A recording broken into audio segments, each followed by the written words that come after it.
Hi guys, इस video में हम बात करेंगे कि आप सीयूईटी एग्जाम को कैसे आसानी से क्रैक कर सकते हैं और वो सभी तरीकों के बारे में बात करेंगे जिनकी वजह से आप अच्छे नंबर गेन कर सकते हो इजीली।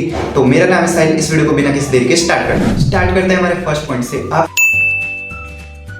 डेली रूटीन से पढ़ाई कर रहे हो बट आपको उसके साथ साथ ये भी पता होना चाहिए कि एग्जाम में किस टाइप से क्वेश्चन फॉर्म होते हैं, किस टाइप से पूछे जाते हैं, मतलब एग्जाम का पैटर्न क्या है, एग्जाम का स्ट्रक्चर क्या है। जैसे कि क्वेश्चन किसी भी टाइप से बन सकता है, जरूरी नहीं है वो आपके कॉन्सेप्ट से बन रहा हो, जो आपके बुक के पीछे न्यूमेरिकल हो उनसे बन रहा हो, उनसे भी क्वेश्चन बनते हैं। बट डिफरेंट टाइप के क्वेश्चन घुमाने के लिए कभी कभी बुक की डायरेक्ट लाइन से क्वेश्चन बन जाते हैं, और कभी कभी क्वेश्चन ये होता है कि आपकी जो भी मान लो कोई बुक है उसकी टेबल के अंदर कोई वैल्यूज है या डायग्राम है, उसके अंदर से भी जो भी कोई हेडिंग है उससे भी क्वेश्चन बन जाते हैं कई बार।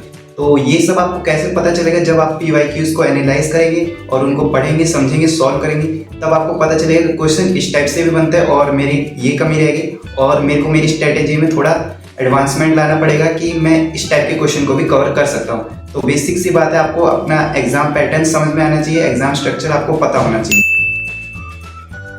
गाइज अब बात करते हैं सेकंड पॉइंट की। जैसे कि बिल्डिंग को बनाने के लिए उसका ब्लूप्रिंट होता है, वैसे ही हमारी प्रिपरेशन के लिए हमारे पास भी हमारा ब्लूप्रिंट होना चाहिए, यानी प्लानिंग होनी चाहिए कि मेरे को इससे ये पता चलेगा कि मेरे को इस टाइम के लिए ये कवर करना है, इस टाइम के अंदर मेरे को ये यूनिट कंप्लीट करनी है, और जो मैंने आज का डेली टारगेट सेट किया उसको मेरे को इतने टाइम में अचीव करना है, और मेरे को इससे स्टार्ट करना है, इससे एंड करना है, इस सब्जेक्ट को मेरे को इतने देर के अंदर कंप्लीट करना है, इस क्वेश्चन को इतने टाइम के अंदर कंप्लीट करना है। इससे मेरी ये प्रॉब्लम सॉल्व होती है कि टाइम के साथ साथ मेरा सिलेबस भी कवर होता है और बाकी चीज़ों के लिए भी समय बच जाता है कि मतलब मेरे को रिवीजन करना है या सैम्पल पेपर लगाना है या मॉक टेस्ट सॉल्व करना है। इसके साथ हमारा टाइम भी बहुत सारा सेव होता है और हमारी प्रिपरेशन के लिए बूस्टअप हो जाता है।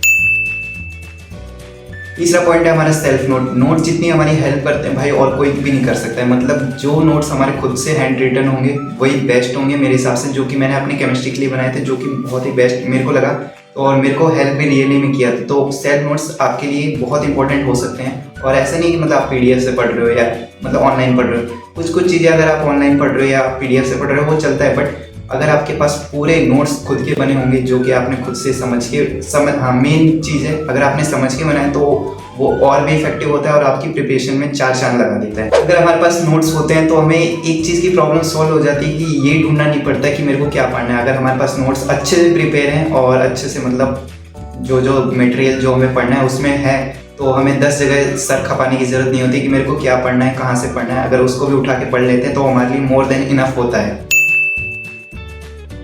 अब बात करते हैं नेक्स्ट पॉइंट की, जो कि हमारा टाइम मैनेजमेंट। ये सबसे इंपॉर्टेंट पॉइंट होता है गाइस, क्योंकि मान लो आपको एग्जाम के लिए 1 ही घंटा मिलेगा जिसके अंदर आपको 40 क्वेश्चन सॉल्व करने होंगे। अगर आपकी कहीं से भी देरी हुई, मतलब अगर आप स्लो हैं लिखने में या सोचने में, तो वो आपके लिए बहुत दिक्कत की बात होगी। और ये कैसे सॉल्व होगा भाई?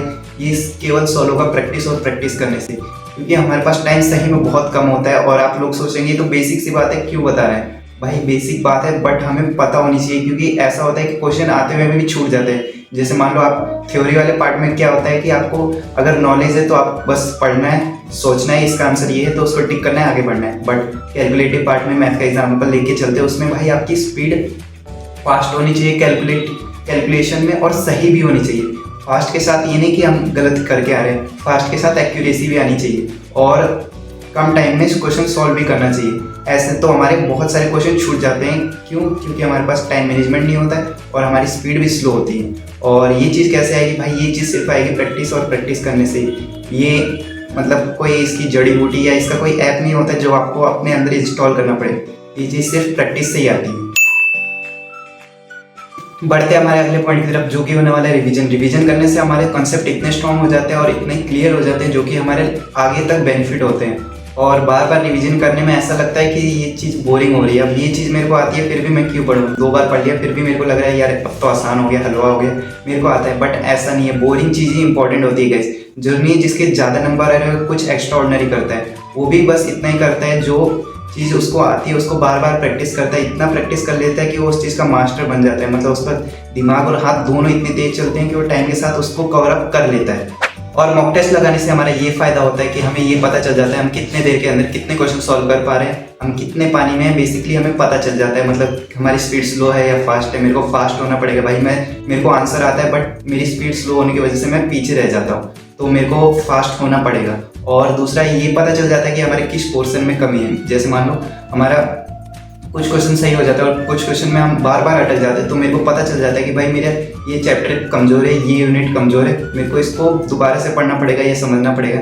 तो मॉक टेस्ट हमारी इस चीज़ में हेल्प करते हैं। यार कुछ बोनस के लिए बताता हूँ, कंसिस्टेंसी और डेडिकेशन आपके लिए इतने इंपॉर्टेंट हो जाते हैं, वो किसी भी फील्ड के लिए इंपॉर्टेंट हो जाते हैं। अगर आपके पास ये दोनों चीज़ है तो आप अपने फील्ड में मतलब नेक्स्ट लेवल मचा सकते हो और अपने प्रिपरेशन में और अपने एग्जाम को इजीली क्लियर कर सकते हो। आई होप ये वीडियो आपके लिए हेल्पफुल रहेगी, और अगर आपको कोई भी डाउट है तो आप कमेंट बॉक्स में पूछ सकते हो यार। और आपसे मिलते हैं अगली वीडियो में, तब तक के लिए goodbye and take care.